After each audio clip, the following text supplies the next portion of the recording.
vida, identidade, feminilidade e propósito. E toda semana eu convido alguém muito especial para a gente poder conversar sobre algum tema, algum assunto que possa nos ajudar.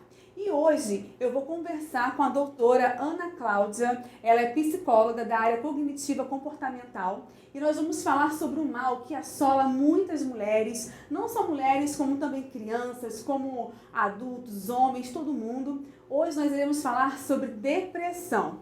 Primeiramente, doutora, obrigada por aceitar esse convite de estar aqui para compartilhar o seu conhecimento com a gente, que eu tenho certeza que vai poder ajudar muitas mulheres que estão aí assistindo. E a primeira pergunta que eu queria te fazer é o seguinte: a gente sabe que a gente está aí nessa pandemia ainda, né, que acaba e não acaba, e está melhorando, depois volta tudo. E isso tem causado muita depressão nas pessoas, né? Mas ainda a pandemia, quais são assim, as outras causas que você acha que causa depressão? Então, olá para todos, é um prazer. Mas o que causa realmente a depressão, Bia?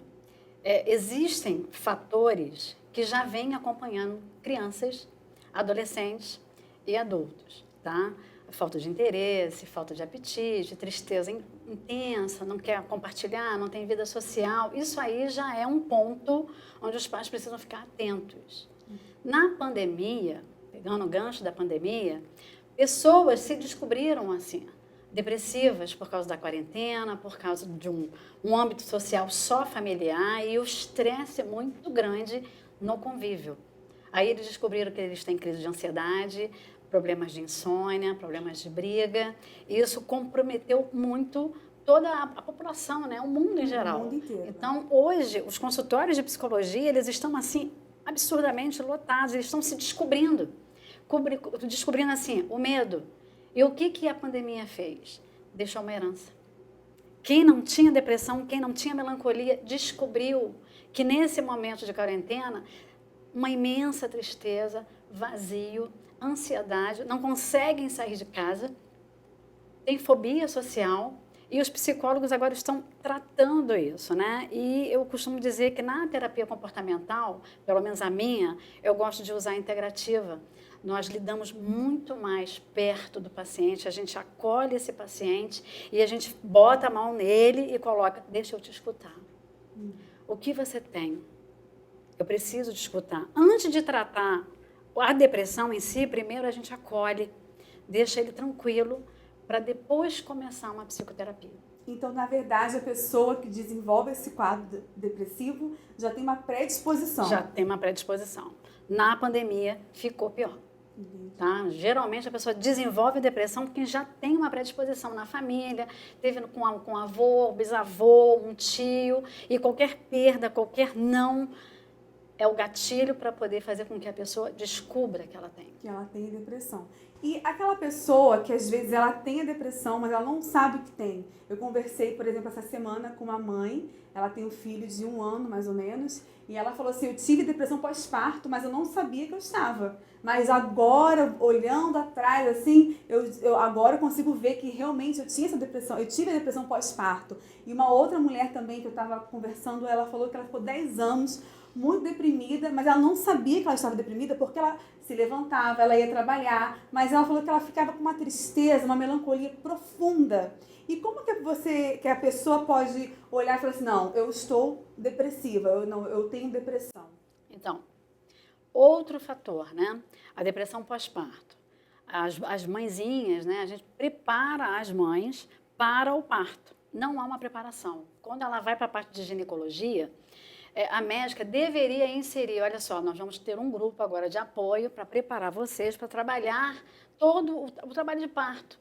Não só o parto em geral, mas a vida do cotidiano, o que espera por aquela mãe. Que vai mudar completamente. Vai mudar completamente, muda o quadro dela. E depois que o neném nasce, as responsabilidades, elas dobram, aquele neném chora o tempo inteiro, não é o bebê Johnson que está acostumado a ver pela televisão, Sim. É aquele bebê que faz cocô, que não deixa ela ir no banheiro. Então, isso tudo condiz com que aquela mãe que está sozinha, porque às vezes ela tem os pais para ajudar, tem avós, tem tios, mas aquela mãe que às vezes está só, ela tem mais tendência a desenvolver pós-parto, a depressão pós-parto. Tá? E essas mulheres, eu descobri que eu tenho depressão, mas isso já foi no parto. Não. Não foi no parto. Lá no consultório, eu costumo desenhar, eu desenho como se fosse uma célula, coloco um núcleo e ali eu sento com essa mãe e eu vou começar a olhar. Primeiro ela vai me falar a trajetória da dor, para depois a gente chegar no trauma. Essa trajetória é muito interessante porque ali a gente descobre que além, né, do que ela imagina da depressão pós-parto, existe ali traumas de abuso. Abuso de quê? Abuso sexual? Não, abuso mesmo em família, de autoritarismo, né? Relacionamentos abusivos. E não só isso. Sentimento de orfandade, sentimento de solidão. Né? O sentimento de orfandade é uma coisa, o sentimento de solidão é outra. Aquela pessoa que às vezes fica com a casa muito cheia, mas ela é solitária.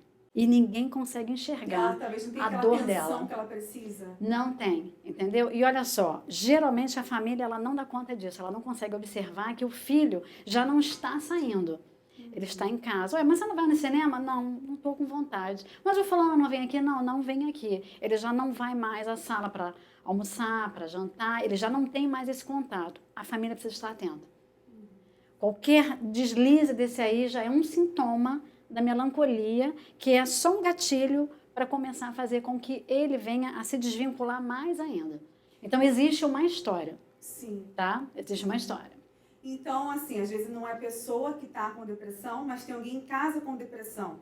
Quais são os sinais que a gente deve ficar alerta, né? Seu filho, talvez, eu não sei, né? Mas está trancado no quarto, muito tempo não sai. Ou então, como você disse, não quer sair, não quer receber amigos. Quais são esses sinais que as mães devem ficar atentas? Ou o marido deve ficar atento, né, em relação à esposa, a esposa em relação ao marido? Qual que é o sinal de alerta? Então, vamos falar dos sinais de alerta.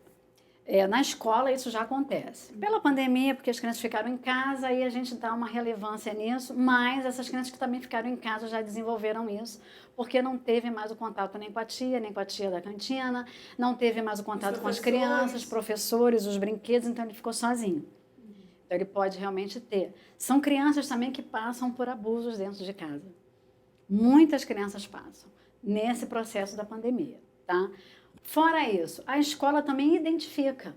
Se ela tem um bom psicólogo, ela vai identificar essa criança que já não está brincando, não se junta, está sempre sozinho em sala de aula, não quer que ninguém fique perto.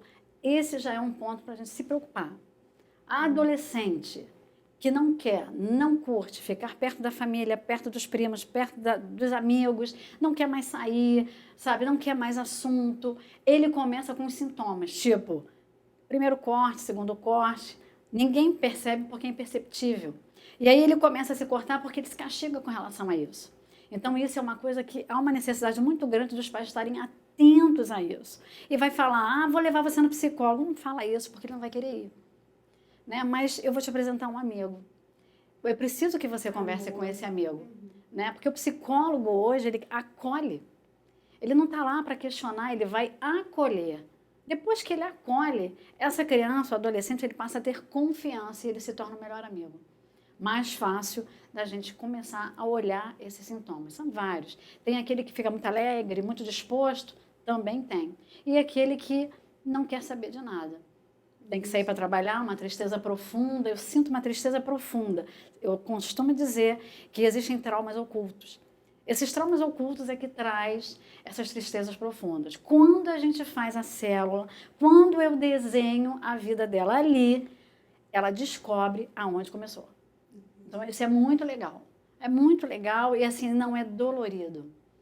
Porque lá a gente ri, a gente conversa, não é para ser sofrimento, é para ser libertador. Sim. Isso eu acho uma excelente dica. Não falar assim, vou te levar no psicólogo, que o adolescente vai querer fugir. Não vai, né? não vai. Você falar de uma outra forma. Eu tenho alguns lá, assim, muito engraçados, por sinal, entendeu? Não vim hoje eu não estou a fim de falar, não, tudo bem, então vamos sentar aqui, porque eu vou pegar um outro jogo com você e a gente vai conversar aqui. Não, mas você sabia que eu arranjei uma namorada? E ele vai e começa a falar. Começa a se soltar. Começa a se soltar e é muito, muito bom. É um aprendizado.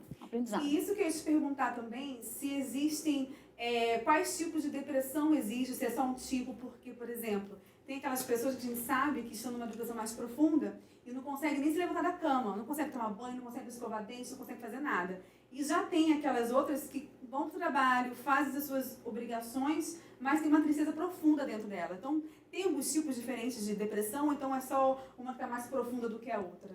Tem. Esse negócio da pessoa agora não se levantar mais, né? Isso foi antes, agora isso está se tornando até quase um mito. Porque as pessoas têm tanta coisa para fazer que ela não consegue ficar só deitada, prostrada, esperando a morte chegar. Ainda mais que tem filhos Tá? pequenos. Né? Não existe mais essa possibilidade. Acontece se você já tiver seus filhos grandes e tudo, você não quer mais sair, se entregou. Mas mesmo assim, a vida hoje do dia a dia não te deixa. Tá? Você tem que sair para trabalhar, eu estou com depressão, mas eu vou sair para trabalhar, porque eu tenho contas para pagar. Né? Eu preciso ir no supermercado, porque senão ninguém vai comer. Então, aquela mãe que tem essa depressão, é nítido, é fato, mas ela não deixa de fazer as coisas porque a vida de dentro de casa depende dela. Né? E pessoas também que às vezes são muito agitadas, já tem a depressão, quanto mais ela faz, mais ela sublima isso. Ela não quer sentir, é um sentimento de fuga. Quanto mais ela trabalha, quanto mais ela produz, ela esquece aquele outro lado que é o gatilho, que eu costumo dizer que é uma janela killer. Uhum. Você abriu a janela killer. O que é a janela killer? Todos os pensamentos ruins. Aquele dia, hoje não vai dar certo, hoje vai chover, meu carro vai quebrar. Já acorda falando assim, nada vai dar certo. Nada vai dar certo. E aí, qual é a função das pessoas que convivem com ela? Vai fazer um exercício, está precisando fazer exercício. O cara deprimido, ele não tem vontade de fazer nada. É igual você pegar uma pessoa com pneumonia, vai correr na praia, não tem como. Primeiro a gente acolhe ele, trata dessa dor da caminhada e depois a gente vai e trabalha o trauma.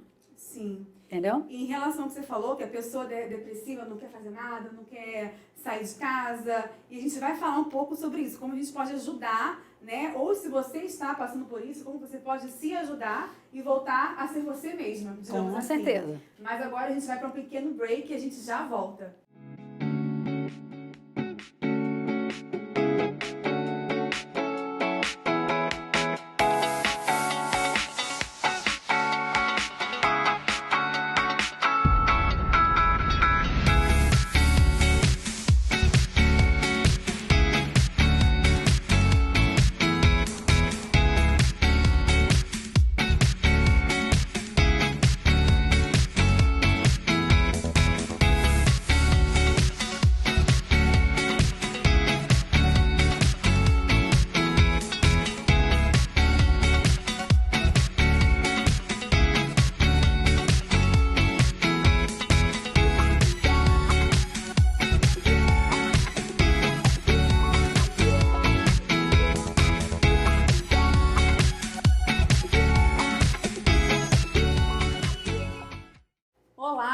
Estamos aqui de volta, o nosso programa Mulher Bem Resolvida, com a doutora Ana Cláudia falando sobre depressão.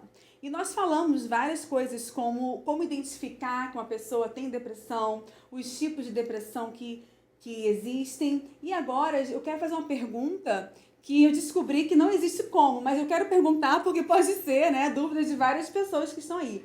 Doutora, existe como a gente prevenir de ter a depressão? Bia, existe assim, né? É mito, mas a gente tenta, né? Como eu já falei, assim, como existe depressão na família, isso pode ter uma predisposição em um dos filhos. Sim. Não significa que não vai ter. Quando a pessoa tem uma perda, perdeu o cachorrinho, perdeu o emprego, perdeu o carro, bateu, perdeu um ente querido, tudo é questão de gatilho para ele começar a desenvolver uma melancolia. Através disso, se não ficarem observando, o que acontece? Pode realmente se tornar. Porque ele não tem a quem socorrer, né? Tipo assim, a família não está vendo a criança, não está vendo o adolescente.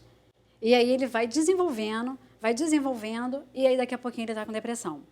Então, assim, a família, ela precisa estar muito presente com relação a isso. Observar os detalhes. Às vezes a criança, ela tá assim, não quer comer. Eu não quero participar da escolinha, eu não quero ficar perto. Observa por que ele está agressivo. Às vezes ele está agressivo, né? E isso não tem como prevenir. A gente tem que observar. Observou? Viu que tem algo diferente? Corre com ele. Ajuda profissional. Eu sempre encaminho. vai procurar uma avaliação profissional. Ah, mas ele está meio gaguinho, então eu acho que isso está prendendo muito ele. A criança ela não está conseguindo falar no tempo certo da fala dela. Procura uma fono. A fonoaudiologia ela vai trabalhar essa criança e aí ela vai indicar se precisar de apoio psicológico. Entendeu? Assim, mediante a adolescente. Adolescente também precisa e nós também. Adultos também vão precisar. Principalmente agora, pós-pandemia. Então, nós temos que ficar atentos aos nossos filhos, às pessoas que moram com a gente, que convivem com a gente, e até a nós mesmos. Quais os comportamentos que nós temos que ficar atentos em relação a gente? Se a mulher que está aí não sabe se está com depressão, se está, se não está, o que ela tem que ficar atenta? Então, são muitas coisas, né? Vamos falar agora da mulher. Né? Falta de interesse, desânimo constante, insônia, às vezes sentimento de pânico, falta de libido. Ela começa a interagir com ela fica triste com ela. Então, ela se dá para as pessoas, trabalha para as pessoas, faz o que tem que fazer, mas ela tem essa insatisfação com ela. Começa a desenvolver um monte de coisa. Aí a gente encaminha para um profissional. Vamos ver como é que está a sua taxa hormonal. Porque pelas taxas hormonais a gente começa a perceber se ela está com algum aumento em algum tipo de hormônio. Se não estiver, precisa tratar, precisa de uma ajuda profissional. Procura um psicólogo, vai conversar, procura uma avaliação. Nunca pense assim, amanhã eu vou melhorar. Amanhã eu vou ficar boa. Não, porque hoje eu me aborreci com o meu chefe, eu me aborreci com o meu marido, amanhã eu vou melhorar. Não, não vai. Ela só tende a colocar na caixinha de memória. E eu gostaria muito que as pessoas começassem a ter caixas de memórias felizes. Na verdade, a gente tem muita caixa de memória triste. É mais fácil a gente focar naquilo de ruim que aconteceu com a gente do que nas coisas boas, né? Do que nas coisas boas. Sim. E agora, pós-pandemia, depois de tantas perdas, né? Perdi minha mãe, perdi irmão, perdi filhos, perdi, né? As pessoas estão perdendo. Foi um massacre com a vida humana. Então, o que acontece? Essa herança de tristeza, de profundo abatimento, ela vai ficar. E aí a gente começa a pensar assim, o que eu quero fazer de melhor para a minha vida? Eu quero sorrir mais, eu quero viajar mais, eu quero curtir mais os meus filhos, eu quero ser mais leve, porque a gente não consegue ser leve. A vida não te deixa ser leve. Então, o que eu fiz hoje que me fez rir? A primeira coisa que eu quero fazer é sorrir para mim. Porque eu trabalho muito, então eu mereço sorrir. Eu vou deixar de fazer as minhas coisas porque alguém está precisando? Não, primeiro eu vou fazer as minhas coisas e depois eu vou ajudar. Sim. É assim que funciona. Hoje em dia, primeiro, a gente tem que aprender a sorrir, a ter caixas de memórias felizes, mesmo com todos os problemas. Nesses problemas, achar um momento onde você possa estar feliz. E até responde até a próxima pergunta, né, que eu vou fazer, né, eu ia fazer, mas em relação a isso, se a pessoa, a mulher tem, nossa, eu tô com todos esses sintomas, não tô com interesse de fazer nada, eu tô fazendo as coisas no automático, mas não tenho vontade, e eu ia te perguntar, o que fazer para a pessoa poder voltar para si, né, obter a cura e voltar para si. Claro que o melhor conselho é procurar ajuda profissional, mas a pessoa às vezes já procurou, mas qual é o primeiro passo assim que ela pode dar? Além disso que você falou de ter memórias felizes, né? E também expectativas, eu acredito, expectativa. Né? Eu costumo fazer uma coisa bem diferenciada no consultório. O que eu faço? Eu uso caderninhos, aí as pessoas falam assim, mas isso está obsoleto. Não, funciona. Eu penso que a pessoa escreva o cotidiano dela. Vai me escrever durante a semana o que você sentiu. O que você lembrou, porque às vezes na psicoterapia ou comigo lá no consultório, às vezes não lembra do que aconteceu. Quando chega fora, está no carro, esqueci de falar. Então eu preciso que ela escreva, sabe, faça um autoconhecimento dela. Se ela consegue fazer esse autoconhecimento, quem eu sou? Eu não era assim. Eu tenho uma cliente que essa semana eu falei com ela que eu ia vir aqui, que eu ia comentar a respeito de uma situação assim, e eu preciso falar quem eu era. Como foi 2021 para você? Foi triste, eu não saí de casa, eu estava com pânico, eu estava com fobia social, eu não queria mais caminhar, eu não queria mais fazer nada. Mas e hoje, agora virando 2022, o que você quer para você? Ela falou, eu não sou mais a mesma. Eu me tornei uma pessoa mais forte, uma pessoa mais feliz, porque eu pude me reconhecer na minha fragilidade. E hoje eu estou mais feliz. Então, hoje eu consigo sair, eu consigo ir ao supermercado, eu não estava conseguindo. E nós fizemos o desmame da casa. Muitos começaram a rir quando eu falei assim, vamos fazer o desmame da casa. Incentivar a pessoa a sair de casa. A sair de casa. É o desmame da casa. Você vai até a porta, abre. Muitos não acreditam nisso, mas dá certo. Vai até o jardim e volta. Vai até o portão da sua casa e volta. Atravessa a rua, volta. A sua mente, o seu cérebro precisa entender que ele já está num outro ambiente. Ele está saindo de dentro de casa, ele está no jardim. Então, ele vai recolher aquilo que ele está vendo. Depois, ele vai atravessar a rua. Depois, ele vai até a esquina. E depois, vai até a padaria e ele vai começar a sair de dentro de casa. Isso é um desmame da casa. É bem basiquinho mesmo. Não tem historinha. É bem basiquinho. Sim. Sabe? Então, anotar, né, as coisas, reconhecer aquilo que está de errado com ela, né? Não é esse diário que você está falando. Isso é muito importante, que ela faça um diário. Eu costumo dizer que é um diário de bordo. Você precisa de um diário de bordo. Hoje eu não estou bem, porque eu me aborreci com meu marido. Ele falou uma coisa que me entristeceu profundamente. Fale para ele. Escreva. Sabe? Eu me decepcionei com meus filhos. Escreva no diário de bordo. Toda mulher tem que ter. Ela é empoderada. Sim. Mulheres determinadas, mulheres hoje que querem ser felizes, tá? Sim. Então, é escrever esse diário e também, como você falou, de passo a passo, né? Agora passo eu vou abrir a porta. Passo, exatamente. Agora eu vou, sei lá, engatinhando, engatinhando. Okay. Porque o seu cérebro se acostumou dentro de casa. Está seguro dentro de casa. Mas a vida continua.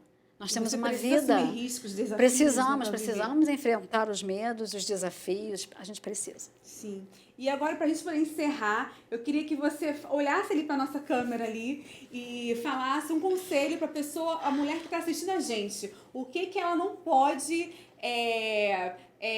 sair dessa entrevista sem saber? O que ela precisa saber? O que você não pode deixar de se amar. Você, em sua essência, você precisa exalar essa essência. Toda mulher tem uma essência. Então, eu gostaria muito que você aprendesse a se amar, sorrir para você. Falar quem é aquela mulher sonhadora da infância, da adolescente que se casou ou não se casou. Ter planos.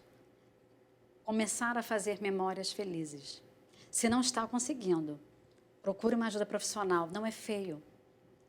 Procure o SOS. Eu tenho um SOS no meu consultório. São 60 minutos e nós vamos conversar a respeito disso. Você busca o SOS, você sai da crise e continua a sua vida. Seja feliz. É isso que eu tenho para você.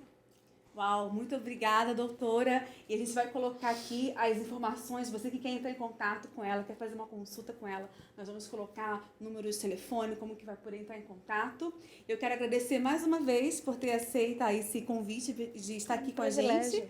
E com certeza eu aprendi muito e todo mundo aqui aprendeu muito. E é isso aí, é o recado que a gente deixa hoje. Seja uma mulher feliz. Tchau, gente.